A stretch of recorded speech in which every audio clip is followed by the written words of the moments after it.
GM friends, and welcome to the Metacast Crypto Corner, brought to you by Naavik. I'm your host, Nico Vereecke, and today I'm joined by Evin McMullen, who's the co-founder and CEO at Disco. Disco is building your identity backpack for the Metaverse, and that's where we will be diving into today. We also have Carlos, who has recently been promoted to partner at BITKRAFT. Carlos Pereira, that is, still practicing. Congrats, man. Thank you very much. And Evin, welcome to the Metacast. Thank you so much. It's a pleasure to be here today. GM, everybody, thanks so much for taking time out of your day to talk about our future adventures in the Metaverse. So I could tell you a lot about Evin, but the most important thing is that last week at the BITKRAFT Summit, she started a presentation about Disco with GM. And so we are immediately friends because I like people who do that. It's important for us to think about, not only how we greet each other, but how we show up for each other. And I think one really fun, delightful thing about GM is that it is time agnostic. It is web agnostic. We can use it IRL and Web 2 and Web 3.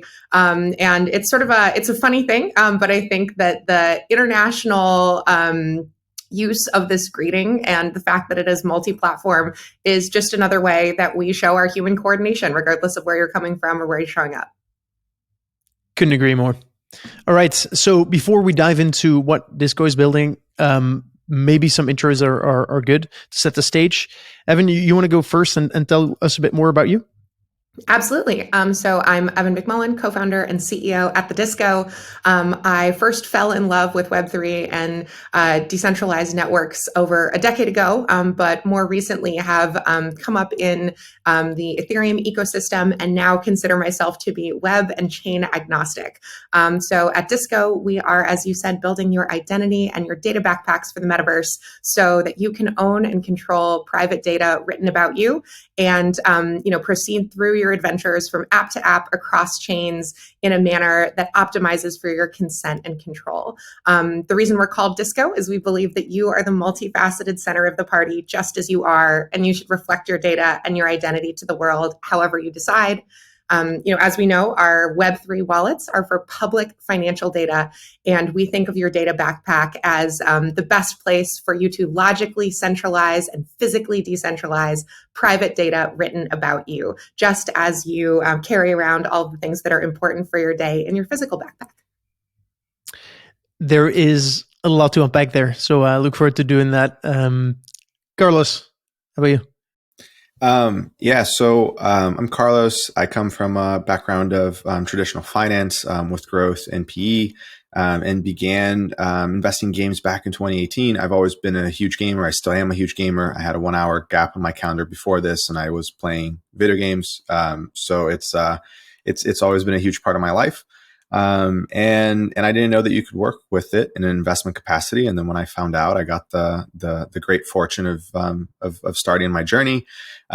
Spent about a couple of years doing that at Eldridge, and then spent a year at a portfolio company, and then finally joined BITKRAFT last year. I'd been following those guys and seeing them as the A team for a long time, and then after a 3-year-long interview process, they gave me a shot.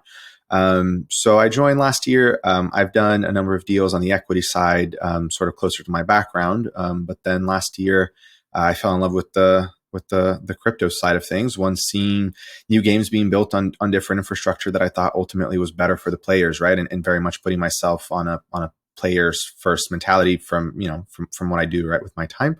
And then after spending a lot of time going through that, I ultimately switched to spending most of my time on the crypto side, which is what I do today as part of our efforts. And absolutely killing it. So let's dive in. Evin, you gave us the high level overview, which had a lot of technical terms in there and a lot of decentralized and stuff like that. Could you break it down for us? What problem are you solving for the user? So today, when we use applications, when we enter physical spaces, when we're running around on our adventures through our everyday lives, we are not the experts on ourselves. In fact, some random dude probably who made an app that you use sometimes has better data on you that you do. And what that means is that when we go about our various different activities, we are leaving slices, shards of ourselves to be owned and controlled by these different applications. Every time we download a new app or we sign up for a new service, we're probably filling out a form, probably filling out a CAPTCHA, trying to find all of the crosswalks in some 9-box of images. And what this means is that we are creating duplicate copies of the information about ourselves for the ownership and use of the service that we're interacting with. So what this means is that every time we show up to a new app, it's like our first day on the internet. We have to begin again. So this means that, Americans spend 11.5 billion hours a year filling out forms. This means that when we show up to a new application or environment, we're not able to carry with us the set of reputation and metadata that we've already created, already shared about ourselves. And so the problem that we are solving for users is the friction that we experience when we interact with new services and when we move through the world. So the objective of Disco is to help you spend fewer moments of your life onboarding so that you can get right to your adventure. Love that. Could you give me like a practical example? How should I think around this? What would this mean once Disco is widely implemented? Absolutely. So to start with a pretty simple example, right now, when you go into a store to buy clothing, you are probably going to spend some amount of time trying to find the right size for you. Brands differ from, one to another. And as we're running around and interacting as independent beings, discoverability becomes a huge problem. How do I find the right pairing for me? Whether that's the right pair of shoes, the right t-shirt, the right business for me to work at, the right DAO for me to join. And so if you are able to define a very precise, what's called known universe of information about yourself, you're able to provide good quality data about yourself the second that you encounter a new experience. Like if I can carry the size of my foot, 25.5 centimeters, into a store, that store can then interact with that information and tell me, hey, Evin, you're about to be a size 9. Here are some shoes that you're really going to like based on your past purchases and taste profile. And so being able to address the discoverability problem by allowing you to provide the very best information about yourself to any experience or service is a wonderful way to think about Disco. Now, to position that in a little bit more of maybe a financial term, if you are going to interact with a new bank, you want to enjoy some banking services, you're going to have to fill out a lot of forms as soon as you arrive. Know your customer forms, anti-money laundering forms, and those can take quite a long time, not only to complete, but also to be processed. So you could imagine that if you are enjoying banking services at one bank, you have completed all of those forms, you've been approved as a customer, that entity might give you a proof of KYC AML completion that you can own and then take to another organization to show them, hey, I've passed muster, I've completed these forms, I've met these criteria. And if the form of that proof, that KYC AML badge, is signed by the keys of bank number 1, bank number 2 knows that it hasn't been tampered with, that it's been approved and issued by a trusted provider. And so in this way, bank number 2 doesn't have to phone home to bank number 1 to verify that information. We can solve what's called the phone home problem so that a third party can rely on data that I bring to them about myself, knowing that it hasn't been tampered with and that I haven't intervened in its quality or content along the way. Fascinating. It's almost like a passport, but better. That's right? a great way to think about it. So unlike a passport, you do not need to ask for permission from a centralized authority. Rather, you can take custody of this information from a whole bunch of different issuers and then carry it with you and share it with whoever you would like. So actually, you could imagine that you could take a copy of your passport, put it in your data backpack, and bring it with you to share with apps, with other interactions, whatever requires the validation of your unique humanity and your citizenship. So for example, if you had a signed copy of your digital passport in your data backpack, you could bring that to an app. The app would see that you have a passport, wouldn't even need to see the contents of it, but would know that you're not a bot because a bot cannot have a passport. So perhaps in that instance, you could avoid having to fill out a CAPTCHA when you onboard. But this brings me to anytime I have a discussion about gaming in Web3 where there's actually the potential for people to start earning money by playing and spending time. One of the key assumptions that we usually make is that we need a proof of humanity around the game to solve botting, because once there is a literal financial reward for faking human time inside a game, you get a lot of problems and you get hyperinflation and bots. And I know a bunch of game developers that struggle with this. So if through Disco we can solve that, that's already a huge win in my book. That's definitely something that we think about a lot at Disco. Not necessarily a singular proof of humanity, but rather how we can allow you to aggregate data around yourself that in total serves as a high assurance anti-Sybil proxy. So for example, if I have an identification credential from my employer, I have proof of my non-financial work in DAOs, such as I write the newsletter. If I've got a proof that I spoke at the BITKRAFT Summit the other day. These are all actions that a bot cannot complete. And so the more data exhaust about myself that I'm able to collect in an independently verifiable way and kind of compose it together, stack it on top of each other, the higher assurances that an application can get that I am indeed not a bot. Because the cost of accruing all of these different credentials, all of these different badges and proofs of my activity, the cost of getting rid of those or handing them over to someone else increases over time. So we can create an economic disincentive for bad actors, while also using the data that we already have that we're already creating to prove our humanity. Additionally, because this can be a dynamic and ongoing process, there's no need for us to worry about a singular credential that might expire or whose relevancy might fall out. I've been thinking about that problem a lot, and this solution is so elegant, and I've never thought of this. So I'm already very happy we're having this conversation. Before we dive a bit deeper into the workings of Disco, I'd like to have Carlos's thoughts on digital identity. It's a core thesis with us at BITKRAFT, and I'd like to have his thoughts on why he put so much importance on it.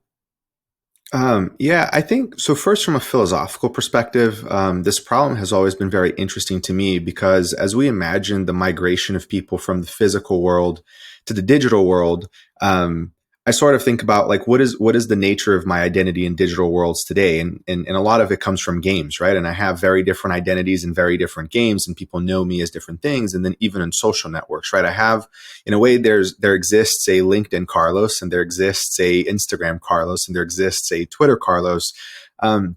And so for us, it was always very natural to have to think about what does it mean to have digital identity and how should it be different from physical identity? How should it reflect the fact that we are all these different people, but still unify it in one place, right? Where we have one sort of like a macro identity that we can share in certain ways, and then app specific micro identities, and really the opportunity to address that problem as it became, or as it's set to become more and more prevalent as we spend more and more time digitally and we keep, leaving shards behind of ourselves or as Evin said, or hopefully sort of distributing shards, but not leaving them behind to the extent that we can have more autonomy, right? So from the philosophical perspective, like this was super interesting. And then from the practical one, I think it's relevant to consider that, in gaming specifically, a lot of what we've seen in terms of the growth of how many people game, and also on the types of games that have been developed have been with the distribution, the shift in the meta of distribution that we saw through social gaming, right? So Farmville with Facebook and all that, and the notion that we've been able to make more games that address people in a more unique way because we can target them in a certain way, and then basically using targeting to drive better unit economics, and also bringing different people to the games. And so a lot of the story of how gaming has grown over the past 5 to 10 years in apps in general relate to a shift in the meta of distribution. And then we start seeing or imagining a Web3 network in distribution, and specifically the issues around distribution become apparent very, very quickly. In that, since the changes in IDFA and targeting on the Apple side, we've seen mobile companies struggle to make their numbers because they have a harder and harder time targeting the user. The post-IDFA world is infinitely superior to the current blockchain world when it comes to our ability to target individuals, right? Like we have to be significantly better. But in responding to the challenge of being significantly better, there emerges an opportunity for a company like with the game of Farmville and in Zynga overall, and sort of those early players, to figure it out better and faster and dominate the first innings of distribution of Web3 products, right? And so it's also a very interesting investment opportunity in that we can simultaneously address the tooling and the infrastructure that is needed to perform this successfully, but also hopefully position our portfolio companies to have cutting edge information and access to people developing such tools so that we can benefit not only the infra layer, but the app layer as well, right? And so for us, and for me particularly, it's a combination of a very natural issue to me, which is like I have all these identities digitally and I keep having more of them. And, how can we address this? And sort of in a more fund investment sense, which is like, it looks like a really good opportunity to take advantage of something we've seen play out before and make a lot of money and for a lot of people and entrepreneurs. Okay. I was going to go into a philosophical debate on whether, ATT and what Apple did is actually better for consumers. But this leads into my next question where, as a consumer, I might not want all of my information out there, right? And so, Evin, you mentioned you have a backpack, you're walking around the metaverse. The problem right now is that everything that's on a blockchain is kind of public. And so could you talk me through, what if I don't want everyone to know the fact that I'm an accredited investor or something like that? Absolutely, Nico. I think that you raise a really great point that public ledgers with data in clear text are equal opportunity surveillance apparatuses. That data is going to be available to everyone on Earth and in space with an internet connection, basically until the heat death of the universe. And if we publicize our data to all of those folks, that means that we forfeit the ability to selectively disclose parts of ourselves in contexts where they're going to be most appropriate, they're going to serve us best. As Carlos was noting earlier, he shares different parts of himself in different contexts, right? The information that's going to be relevant to his community on LinkedIn is different than the information that's going to be relevant to his community on World of Warcraft. Additionally, for marginalized communities, the ability to obscure the traits that are used to marginalize them is the root of being able to create a more equitable future. And so, furthermore, I think it's a bit of an expensive overshare for us to put data that does not require global public availability in perpetuity in containers like NFTs that are transferable when that data doesn't need to be transferable. If information describes me, it's not going to be useful if you're holding it. And so in order to optimize not only for the utility of the data that describes us, but to squarely position the user, the individual, the subject at the locus of control and consent over their information, it does not make sense for us to stash data about human beings on public blockchains in clear text. And furthermore, as long as that single blockchain's API is not the only one upon which humanity relies, we're actually going to create a lot more complexity if we store data in a place that's not going to be accessible to all the applications and services that a user might want to bring it to. So as we were noting, you are not a bunch of broken shards. You are a disco ball. And so that's kind of how we think about the ability to logically centralize data around an individual. I am the same Evin who shows up to my Bitcoin address, my Ethereum address, my email address, my PGP key. And right now, I don't have the ability to easily move information, reputation about myself from one of those contexts to another. The ability to leverage the reputation I've built up, for example, in the Ethereum ecosystem, when I present my DNS record, when I present my email address, even though I am the same person. It's just simply a different facet of myself that I'm rotating to the fore. And so with Disco, we make it easy for you to bring your own keys that you're already using to interact on chain, that public-private key pair that allows you to have data known secretly only to you, as well as data that you can put on blast to the whole universe. And Disco makes it easy for you to explore the spectrum of data privacy and publicity that exists between those two extremes. So from a technical perspective, what does this mean? We are operationalizing two really powerful primitives brought to us by the World Wide Web Consortium, the W3C. These are the good folks who run the internet, who brought us other identifiers such as URLs. So the most recent identifier that they have elevated to the status of things like URLs are called Decentralized Identifiers, or DIDs. So a DID method is a way to retrofit an existing public address that you already have so that it can have another set of signing keys that are able to pass private messages. So you can take your garden variety Ethereum address, Bitcoin address, Tron address, email address, PGP key, and generate keys that are able to issue, request, disclose, revoke, and manage private messages sent to any other one of those identifiers. So for example, my Ethereum address, Nico's Bitcoin address, and Carlos's email address now can be in a group chat without the need for publicizing the data that we're passing between each other, without the need to pay gas fees or worry about network latency, because we can pass that information via API. So the messages that we can send to one another now, that we can own and control about ourselves, that we can write about ourselves, are called verifiable credentials, or VCs. Not to confuse that with venture capital, which is the reason that we're here today. So, of course, as with all technical things in the Web3 ecosystem, we've got to work on making that nomenclature a little bit more familiar. But anyway, verifiable credentials are the second really exciting companion primitive to decentralized identifiers. These are VCs are the types of messages that are created, signed, managed by your decentralized identifier. So verifiable credentials, I like to think of them almost like an off-chain NFT. So NFTs, as we know, are on-chain, public, immutable, and largely transferable.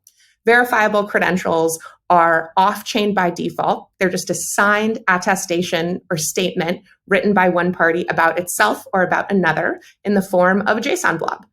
They are encrypted, tamper evident. So they have a tamper evident seal, almost like, a bottle of juice or a bottle of water, where if it's been opened, you can tell. And so the cryptography will not resolve if the data has been tampered with in any way after it was initially created. They can be revoked or set to expire. And so in this way, they are a much more appropriate capture of data that describes us as human beings. Our identity, our expression of self is not public and permanent and fixed. Rather, the core of individualism is our ability to change and evolve, to take on new traits, as we learn new things or we get new responsibilities or capabilities, and to jettison and send away that which is no longer relevant, that which no longer serves us. And so verifiable credentials offer us a really flexible form of metadata about ourselves that can add and take away as we change as human beings. Verifiable credentials are also globally resolvable, meaning that they can be interpreted by anybody with an internet connection who comes across their way. You don't have to download a special app. You can just drop that JWT token into any old JOT resolver that you might find on Google, and you'll be able to expand it and validate its contents. Because these attestations are signed by the party who set them, it means that we can always go back to identifying who made that attestation about you. So we never have a free-floating piece of data without an author whose provenance cannot be understood. Like a diploma, once a credential is written about you, it's always going to be written about you. So it is inherently non-transferable. The contents will always describe you, always tie back to the address that is the subject that is, written about you. So verifiable credentials are also composable, meaning that they can be stacked together in a verifiable presentation. This is kind of like, collecting all the infinity stones or collecting all the Dragon Balls before it will validate. So it allows us to bring together multiple qualifications to allow a user to secure access to whatever gated experiences they're looking for. As I mentioned earlier, they're globally resolvable, which means that my Bitcoin address can write a credential about your Ethereum address and can send it to Carlos's email address. And there's no need for us to, leverage a complex bridge or, wait for block timing or anything like that. And so it gives us just a much more comprehensive way to capture the data exhaust that we generate as human beings to describe what we've been up to throughout the metaverse. One last thing that I'll note about verifiable credentials also is that because they are a pretty, simple form, they're just a file, right? JSON blob, kind of like a PDF, you can store them wherever you would like. So at Disco, we make it easy for you to encrypt these credentials against your own keys and store them in a decentralized storage network that is censorship resistant. However, we also think that data portability is the key to your autonomy. So if you want to move your credentials, move your data backpack to a different storage solution that's going to be better for your needs, that's totally cool. And we want to make sure that you do not have platform lock-in when you're managing the data that describes you. So you could store your credentials in your hardware enclave. You could even print them out on pieces of paper and carry them around with you if that's your vibe. The sort of ultimate expression here of verifiable credentials is your ability to use your data to remove the friction of onboarding and accessing the experiences that you want to do anyway. So if you have a verifiable credential, you can use it to access experiences in your community, such as Telegram or Discord channels, Google Drive and collaboration tools. You can use that same singular credential to access gated visual content, perhaps even things like this podcast or a video, ticketing, e-commerce discounts, etc. So the universe of Web 2 can be gated and unlocked with a verifiable credential. Additionally, you can use verifiable credentials to gate access to physical spaces. So for example, if BITKRAFT was having an event and they only wanted folks who had a BITKRAFT credential to enter, people would be able to queue outside the venue, present their credential via QR code, and then they would be able to ensure that only the desired guests were going to enter that physical space. And then lastly, verifiable credentials can also be used to gate access to smart contracts on chain. So for example, if there was a permissioned DeFi pool where you needed to provide a KYC credential before being able to deposit, or needed to prove that you were a member of a DAO before being able to interact, you'd be able to do so. You could even gate access to minting certain NFTs based on credentials. And so, as you can see, verifiable credentials are an extremely powerful and flexible, but pretty simple structure that can allow us to control access in Web 2, Web 3, and physical spaces using the keys that we already use to manage our activities on chain. That was a lot. If I'm gonna, so I'm gonna try and summarize this, right? So all of your data is essentially encrypted in these JSON blobs in a programmatic way, which means that you can do some really cool shit with it, right? You can make it expire in a week. You can make it so that, I can make it so that I allow only Carlos to look at certain data things that I've stored, and much more than that. It sounds to me like there are some other some other solutions kind of solving the same thing. I guess one of the key differences is that here it doesn't necessarily live on chain. I guess it could, but you could also keep it off chain, and through what you've built, you can then verify that all of that what lives on chain is still true. Is that fair to describe it? Absolutely, and I think one of the core values of individual identity in Web3 is our freedom to choose how we express ourselves. Right now, when we interact with public blockchains, we're only able to express ourselves with public financial data that's immutable. And I think that your money is the least interesting thing about you. And so with verifiable credentials, we are able to allow people to capture the data that describes them and to decide where it lives, how public it is, who gets to see it, where it gets used. And that agency is something that we've already become comfortable with when it comes to our financial assets, but we haven't yet explored when it comes to the rest of our lives. When I hear this and what you describe, as a VC investor, some questions come to mind, which I'm going to ask to Carlos because he has answers to these. It seems like me that what you've done is you've made a technical choice, or like a choice in which like the way you're going to solve your problem. And it seems to me also that looking at the blockchain, there's many network effects around some tech decisions that have been made. And I mean, don't even have to look at the blockchain. If you look at the internet as a whole, a lot of that is just some suboptimal systems where we have found consensus around. And so, Carlos, how did you decide that the solution that Disco was building was the way to go to solve, the problems and the opportunities around digital identity? So when we first had our call with Evin, we had begun we were already pretty deep in terms of thinking about decentralized identity. We had invested in Spruce, spent a lot of time being educated by Wayne and Rocco around what they're doing. And it was the emergence of the dialogue around soulbound tokens, SBTs. I think Vitalik had published something. A couple of friends were working on something. I mean, the guilds and other apps were starting to think about validating their scholars and using soulbound tokens to do so. And so when we spoke to Evin, naturally, my first question was, Vitalik says you're wrong. What about that? And Evin went on like a 5-minute thing about actually Vitalik is wrong. And it was passionate as always. And I just love the boldness, right? And so I texted a colleague, Malta, who was on the call on the side, and I was like, I don't know if she's crazy good or just crazy, but I'm digging it. And then we texted Seb, who has known Evin for a very long time and was a venture partner here. And I was like, Seb, like, what's the deal here? And he was like, yeah, crazy good, crazy, but also crazy good. And I was like, I love it. I love it.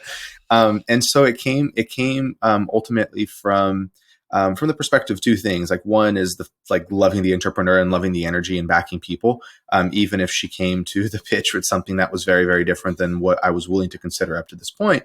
But then on the more pragmatic side, I think you have to know when to switch. Maybe, I don't know, right? There's still a lot of history to be written to see if our decisions are right or wrong on the investment side. But I think you have to know when to switch from idealism to pragmatism. And I love the idealism of having everything on chain. I love reading about Dark Forest and how they have that whole game on chain, and they're using ZKs to hide to create the fog of war. And I love the idealism of that. But you also want to invest in building the future that you want to see now. And building the future that you want to see now required some compromises around what should be on chain and what should be off chain, that I thought Evin could very clearly lay out a vision for how we could preserve what's exciting about crypto, which is cryptography, right? Like, what is the cryptography of what's going on here, and how can we use our wallets as the ultimate sort of source of where identity emanates from, to then just sign these attestations and build this macro and micro identity in a way that was cryptography, but not necessarily on chain, and feeling that was the right balance of pragmatism to build the future that you want to build now, instead of sitting here and sort of waiting until ZKs can deliver everything that we need to do to be developing apps and distributing apps and targeting users and talking to people about this stuff today. Mm-hmm. Evin, do you want to add anything on that question? Well, one of the really exciting things for me is the opportunity to work with amazing partners like BITKRAFT, who are willing to take a step back from our on-chain enthusiasm and think, as Carlos said, practically about what it means to welcome the next billion users to the table.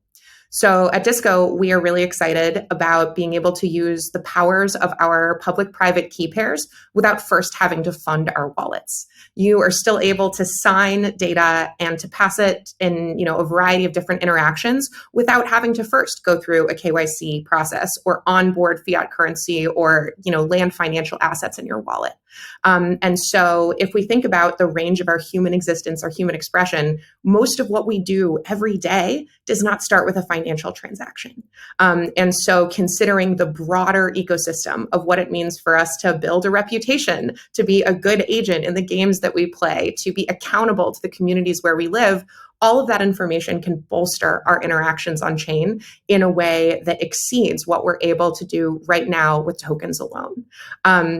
And I also want to note, I love technical conjectures that are spicy. I think that revisiting the concept of non-transferable NFTs, which was largely debunked by the privacy and technology community 2015, 2016, is a really wonderful opportunity for us to discuss what we really want to build here in Web3 as a decentralized ecosystem. I think that it's also an opportunity for us to think about how we serve more users than just the folks, who are already here today. There are 500,000 daily active wallets on the Ethereum, or that interact with the Ethereum protocol. And that is a rounding error when we think about, the number of individuals who log into Twitter every day. And so if we want to create a decentralized ecosystem that is welcoming to communities who do not benefit from having all of their traits publicized on chain, this includes communities like the LGBTQ plus community. This includes women. This includes minorities. And if we are blasting all of their information on chain, associating their gender, their ethnicity, their socioeconomic status with their public identifiers, we would be remiss to assume that the discrimination that happens in the physical world where we live is not going to be transposed onto these much more permanent, much more public networks. And so as we consider the fact that Ethereum is people all the way down, this is true of every blockchain, and our whole experience of Web3 happens between the keyboard and the chair, we need to meet people where they are today. We need to create experiences that take into account, how to remove friction from their lives and how to add value. And that means that we need greater flexibility. We need greater focus on the human experience. We are building human coordination tools after all. And so it's been really fun to have amazing thought partners like the folks at BITKRAFT to help us think about these thorny issues and to really continuously refocus on the human experience. Got it. So I'm going to try to summarize this again, because I think that might be helpful and is a good test for if I understand this. But you want to build a backpack of who you are, essentially. And key of that is being able to not have all of that public, right? Being able to obfuscate some of who you are and share it with whoever you want. And so, there are currently technologies that could potentially make that possible on a public blockchain, which would still be costly, right? Because it still has to store there. And so what you're doing is you're saying, okay, why don't we take that data off chain? And so this is a solution that works right now. The technologies exist. And so that means that you can start onboarding the first million up to billion people to Disco and get them this backpack. Absolutely. And I think, one really fun thing for us to consider as well is that we think of off-chain data, verifiable data that is owned and controlled by its subject as the key to fun in the metaverse. You and I can't have a lot of fun together if the only thing I know about you is how much money you have, right? The only thing that we can coordinate together is a shared bank account with a centralized group chat, which means we can do treasury allocation, but we can't coordinate around more interesting things. We can't throw a party together. We can't build a product together in a trust minimized way. I need to know, what are you good at? Who trusts me? What are, where are the places that you hang out? What kind of music do I like? And then with those different kinds of data, we are able to coordinate so many more things in a trust minimized manner. Right now, when we show up to a new DAO, let's say, because we're not able to bring our reputation data from other contexts, the only thing that you can see about us is our on-chain expression and our centralized public expression. And that means that we basically have to start from square one, reintroducing ourselves every time we join a new community, every time we join a new platform. And that is not the efficiency and fluidity that we're promised in Web3. What does this look like very practically for a user? Let's say, okay, I'm convinced, right? I want to start building my backpack and I want to start using it. How does this work? How should I think around this? So we've actually already started onboarding a handful of DAOs to enjoy this experience already. So what folks are able to do who are in our private beta program is visit the Disco web app, where they bring their own keys using whatever Ethereum compatible wallet they're already using on chain. Then they connect to the Disco web app as they would normally any Web3 dApp. On the back end, we create a decentralized identifier for them, retrofitting the keys that they brought to the table. And this is the basis of their data backpack. So they're then able to create bi-directional, independently verifiable linkages between their data backpack and their Twitter handle, their Discord handle, their DNS record. These linkages are themselves encapsulated as verifiable credentials. So what does this mean? These linkages between your backpack and your Twitter handle are like a handshake. So your Twitter handle consents to being linked to your backpack consents to being linked to your Twitter handle. So in this way, it's a much higher assurance proof than something like an ENS text record, which is self-attested in clear text on chain one way. So, I could fill out on my ENS profile that my Twitter handle is @Paris Hilton and no one could stop me. Additionally, because these verifiable credentials are owned and controlled by the user, they can be taken to a broad variety of different contexts, even out of Disco, if Disco no longer serves them. And so this preserves the data portability and user centricity that we hold really dear. So once you've got some data in your data backpack, you're going to be ready to issue credentials to others, to receive them, and to create some about yourself.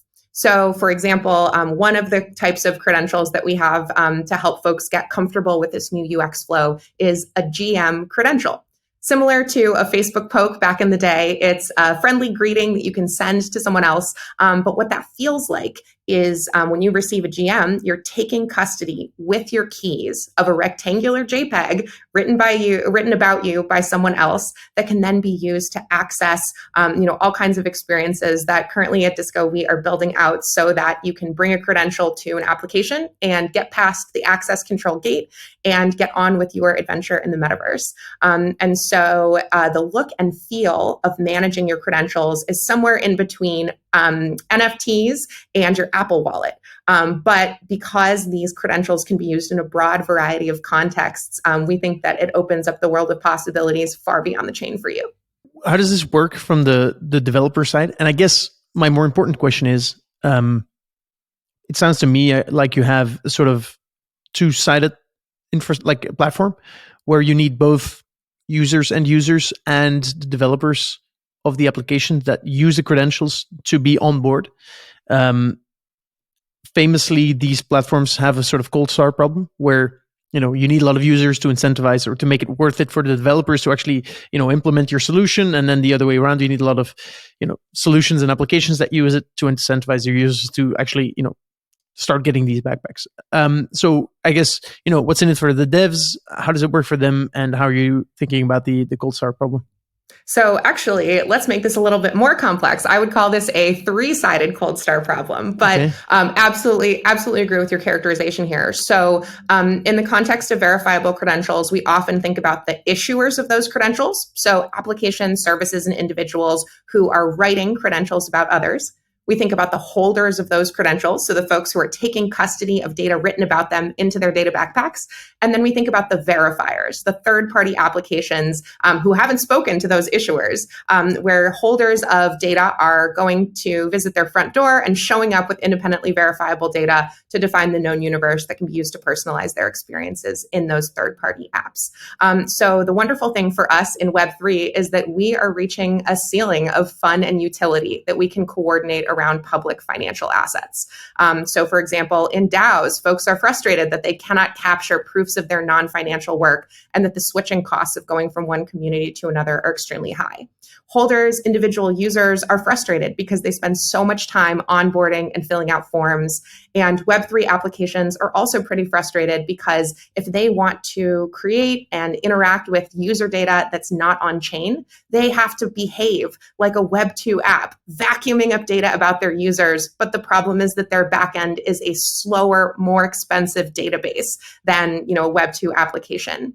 And so due to the incredible friction for developers on the issuance side, on the verification side, and the end user friction that individuals are experiencing, we see an opportunity to remove some of that frustration, to ease the path of moving from one application to another, and to add some delight and value along the way. Yes, love it. And three sides.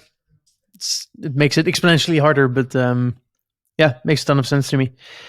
As a investor, but also as a user, I'm always curious when I hear this, because it's not self-evident to me how you make money.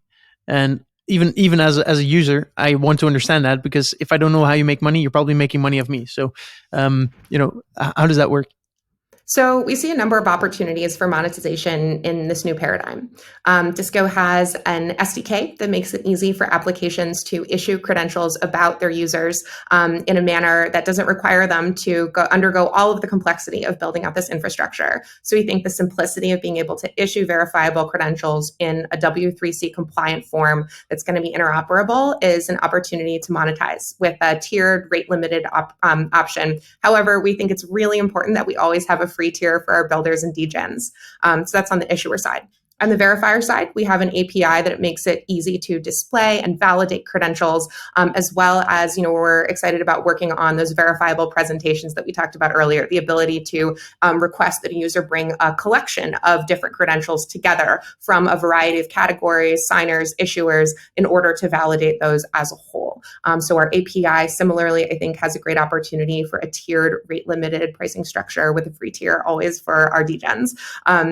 And then additionally, once a user takes custody of a credential, we will welcome them into the Disco marketplace. So a set of decentralized and centralized applications where their experiences will be different as a function of having and carrying with them the credentials that they've collected. So this helps to solve the discoverability problem of applications in Web3. As we know, the Apple App Store has this funny rule where you can't have an app in the App Store that has its own App Store inside of it.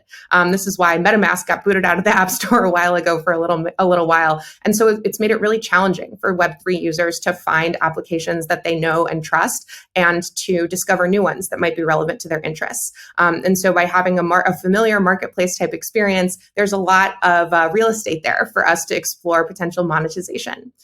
Furthermore, we also think that there's an opportunity to monetize the higher order UX and cryptography that we can bring to the table for end users, whether that's dividing your credentials and data up into different personas. So this is, my professional data. This is my data related to fantasy football. This is my data related to my fashion, whatever those categories might be, allowing users to have presets for how they like to share that data, to anticipate the types of interactions that they're going to have with future apps so that they can exercise maximum consent. We also, as I mentioned, are really excited about exploring some of the higher order cryptography capabilities. So professors like Larry Lessig at Harvard since 1997 have been telling us stories about, the potential in the future to go to a bar and in the United States, and instead of having to present your ID and show the bouncer where you live or how tall you are, instead that party being able to validate that you have the right qualifications to enter the establishment and then just proceed without leaking all that additional data. And that's the kind of thing we'll be able to achieve with technologies like predicate disclosures that will allow me to present some data in an encrypted form and allow someone else to compute upon that data to learn about it without seeing all of it. So that allows us to change the question from what is your data to does your data fit my requirements? And we think the preservation of privacy and autonomy in that way also offers us a really interesting area to explore monetization. You mentioned the metaverse. I see the metaverse as the next iteration of the internet. And so the most of the examples that you mentioned are, things that you would normally do in a, on a website. How are you thinking around what Disco could mean for games? So actually, I want to first revisit our definition of the metaverse. So I grew up watching the Jetsons and, seeing the automated universe that existed around them.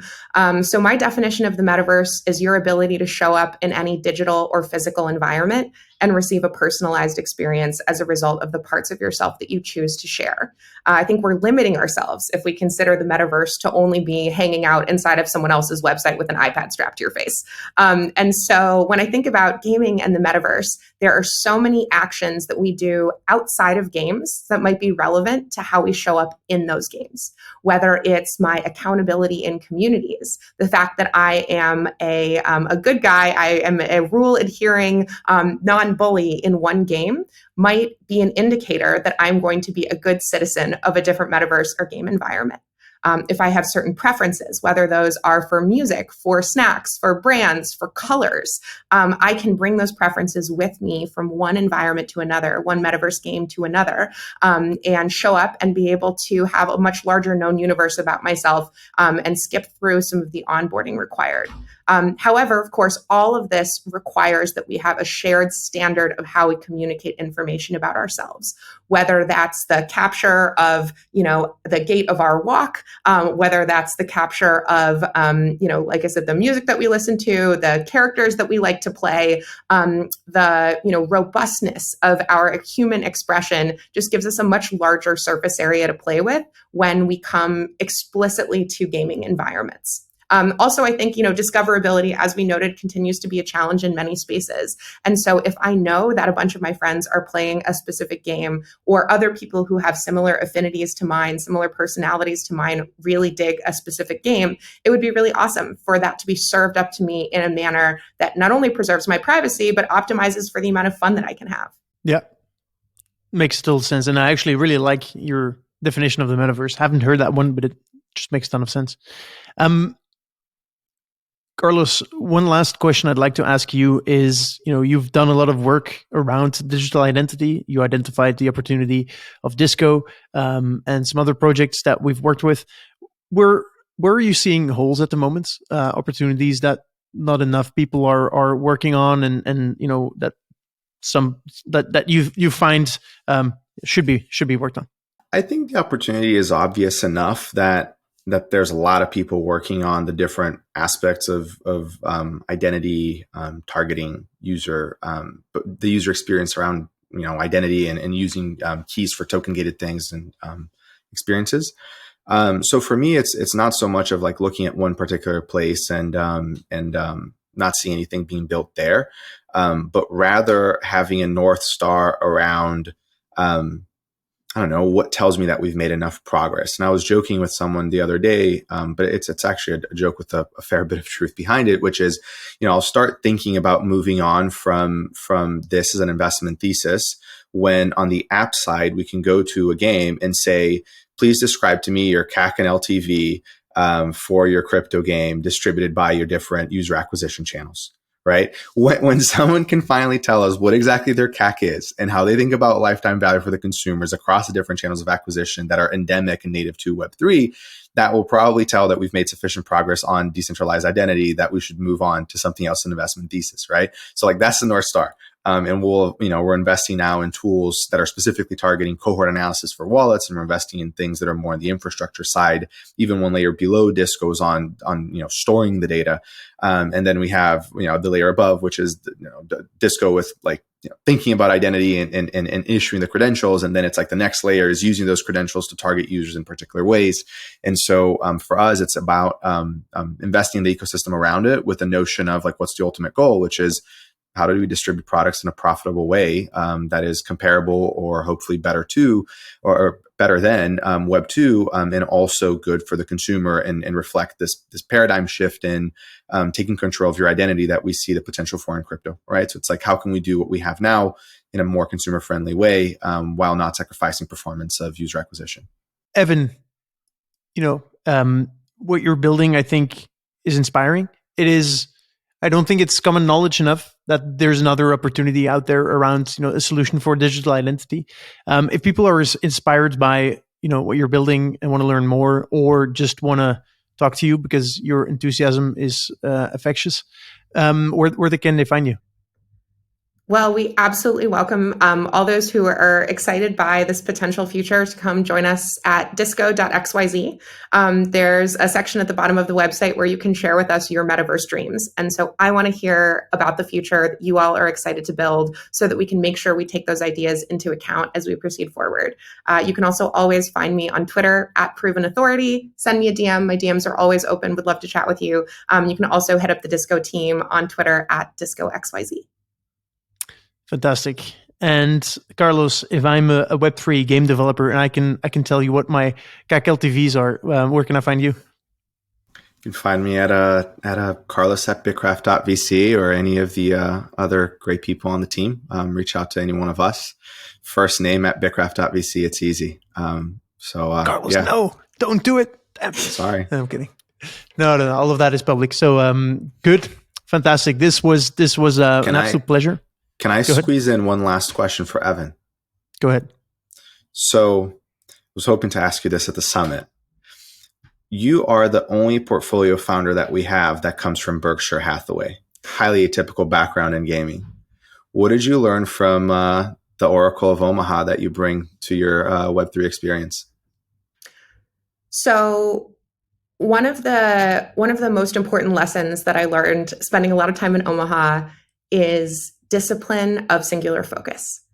And that was, something that I learned in what some people might describe as kind of a boring context. I was largely focused on insurance and reinsurance, but having a clear vision of what you're trying to accomplish and ruthless discipline around that focus is something that I observed in many of my colleagues, and that I think in Web3, with so many shiny objects and so many adrenaline and dopamine, anchored experiences with ups and downs, and tokens and ICOs and NFTs, remaining true to a singular thesis and doggedly pursuing that day and night from the protocol to the party is something that I really try to carry with me. When I was at Berkshire, I realized that, most of the most delightful part of my day was talking about Web3 and convincing my colleagues to download Coinbase at the water cooler. And so, even though I discovered my sort of singular focus and really kind of came to terms with dedicating myself to it in that space, I definitely carry with me the discipline that I learned from the folks there. Thank you, Carlos, for that question. That is a live lesson at the end of this episode. Beautiful. Thank you. Thank you. Fantastic. So, Evin, Carlos, this was it. Loved having you on, and loved learning more about Disco and what you're building. And I really hope that you'll be able to get enough validators and issuers on. No, not validators, or is it validators? Verifiers. Yep. It is Validators, verifiers. Verifiers. That was it. Oh. Anyway, so there's a lot to digest here, but this was fascinating. Thank you so much, listener. Thank you very much, Evin. Yeah, thank you. Thank Evin. you guys for having me. Thank you guys for having me. It has been an absolute pleasure, and I will see you in the metaverse. There we go. That's the sentence on which we end. But actually, I have one more final note. As you guys or the people listening might know, that I'll be transitioning away from the Metacast. We have a bunch of interested people to take over as a host. But if you are too, feel free to reach out, and happy to chat and see if there's a fit. And then with that, we're out. This was a very interesting episode. And instead of seeing you next week, I'll see you in the Metaverse. Ciao.